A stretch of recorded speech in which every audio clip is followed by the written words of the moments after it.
good morning and welcome to worship today. It's good to be with you again. Just wanted to start out by saying thank you to all the people who came out to support and encourage our Honduras teams last week, last Sunday evening especially. There's a good turnout and we got to hear all the positive testimony from the Honduras trip.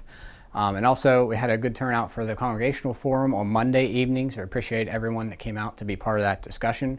And I wanted to remind you, if anyone from the church family is interested to view that wasn't able to be there, you can contact our office, and also you can pick up a document that the elders put out about the spiritual warfare that's available at our welcome centers. So we encourage you to do that. Parents of our second service, we want to remind you that for the month of July, our pre-K and K through 4th children's church is paused, but our infant room and our toddler room is staffed as usual. Also, our work and witness ministry that we couple with a couple other churches with, or that we partner with a few other churches with, is coming up in just a couple weeks. A couple ways that you could be in prayer for that ministry. We have some stones available with the work and witness logo.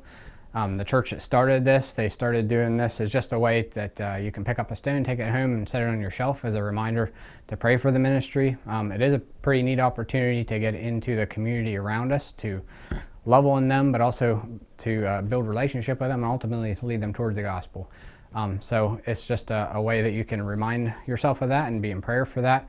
Also, another way that people can help out if they're not actually showing up to help during the ministry is if you have some garden tools or some construction tools that you'd be willing to allow to be used for that.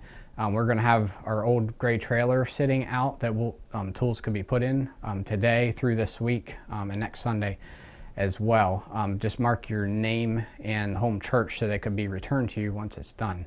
And also that gray trailer, it is a pretty old trailer and it actually got totaled during our hailstorm. But as you can tell, if you ever take a look at it, it can still be dragged down the road. But we ended up making the decision, our administration team, with some of the money that we got back from the trailers, to purchase a new over-the-road trailer with that money.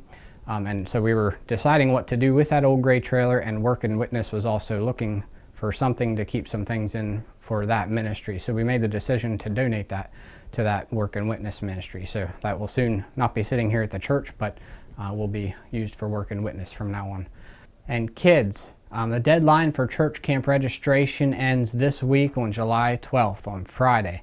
So we do know of a few families in need of some support beyond what the church scholarships offer. So if anyone would be willing to help sponsor a few children to get to camp, please let Ashley or Teresa know, or children's directors, or you can contact the church office. And as a church, each year we budget some money to be able to provide some scholarships for kids who participate in Awana and Sunday school. But again, if anyone's willing to help cover a few families who would like to send their kids, please contact any of them.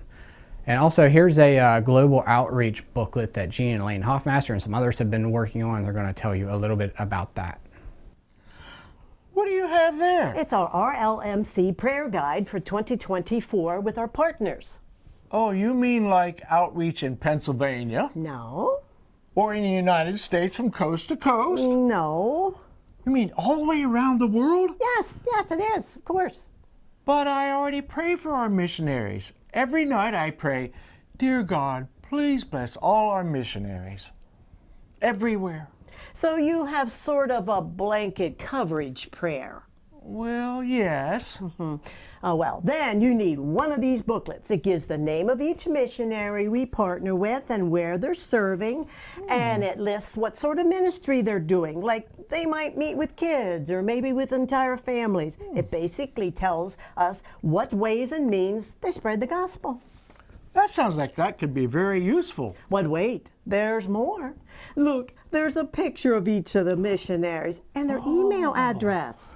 And I see their birthdays and anniversaries are listed too. Yes, and I'm so glad there's a map included because my geographic skills are very lacking.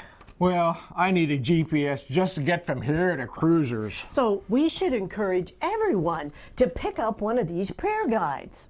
And the most important thing is to pray and pray often. Absolutely. And don't forget to pick up your prayer guide at each of the welcome centers.